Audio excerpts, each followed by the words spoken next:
In 2012, Jamie Arthur quit the sport of boxing. However, this Saturday in the Newport Centre, he returns to the ring along with his new trainer, CHRIS Davies. I'm down in Arthur's gym in Pontypridd to find out why. Jamie, through boxing history, there's always been plenty of examples of boxers coming back to the sport for various different reasons. Some come back for money, some come back for the glory, some come back because they just can't seem to leave the sport alone. What's your reason for returning to boxing after you retired a couple of years ago?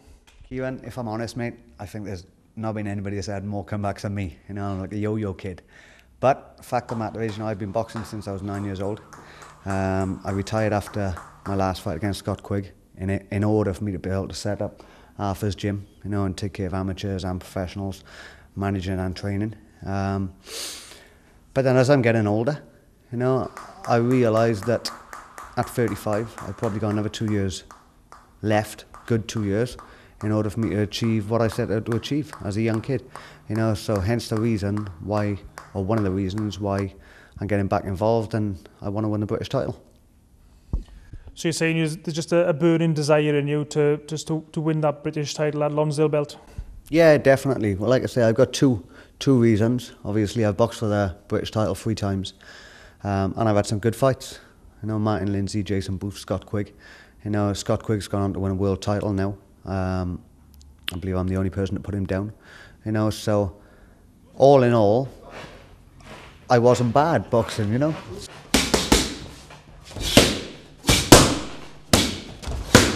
Do you think you were taking a bit of a chance having a novice trainer, relatively inexperienced trainer like Chris for probably the last couple of years of your career? Taking a chance? No.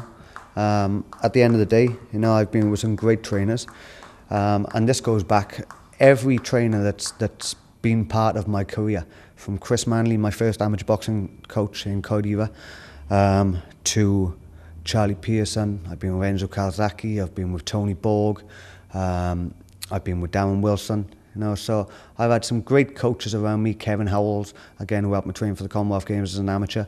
Great coaches around me that's always had a little input, you know, so I know boxing. That's first and foremost, you know, I know boxing. I've been doing it since I was 9. I'm 35 now. Chris, when I initially had the first conversation with him, I understood that he knew boxing like I knew boxing. So even though he's relatively new, we can do this together. Good. Nice. In the ring. 3-round shadow. Get the clock on for you now. 3-round shadow. This Saturday, Chris, it's not only Jamie Arthur's return to boxing, it's also a return for yourself after retiring from professional boxing a number of years ago yourself. Yeah, I've finished back in 2002. November 2002 was my last fight, so yeah, I had a break from the game. Kept my nose in it, been helping out in the Ronda gym where I was as an amateur, helping out up there. I'm also helping out with the kids in Pontypridd. So yeah, you know, it's a return that's been in the making, and I'm happy to be back, to be honest. I'm learning more now than I've learned in the last 8 to 10 years of my career. And that's not putting anybody else in a, that's not saying anything about any of the trainers, because they've all taught me bits, you know, but I'm learning a little bit more at the moment, because like I say, my boxing style has changed. At times when I was younger, you know, it was all fast and furious, and I was fit, I was strong, and I just pushed forward, and that was my tactical approach to boxing, you know, so the coaches helped me with that. Now we're looking at the more defensive, counter-punching, better boxing. There is a cliche, you can't teach an old dog new tricks. Whereas I watched you training with Jamie today, and you seem to be teaching him a few new techniques and perhaps stuff you hadn't done before in the past. Yeah, that's the saying, you can't teach an old dog new tricks, but I you know, I think truthfully too, once you get older, you get a bit wiser too and a bit smarter. So yeah, you know, I think you can teach new tricks to old dogs, and that's what we've been working on. Don't get me wrong, we went back to the basics. We went back talking about, you know, let's go back to the basics of boxing. You know, let's go back to actually boxing and not looking to fight. So we've looked at more defensively on side of work, looking at tightening him up defensively and making him a bit more smart, I think, defensively.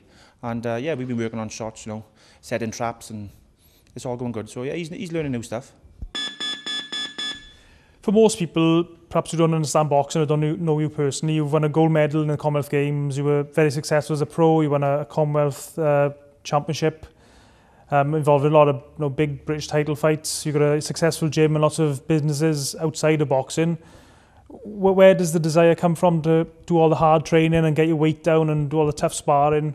How come that burning ambition is still inside you?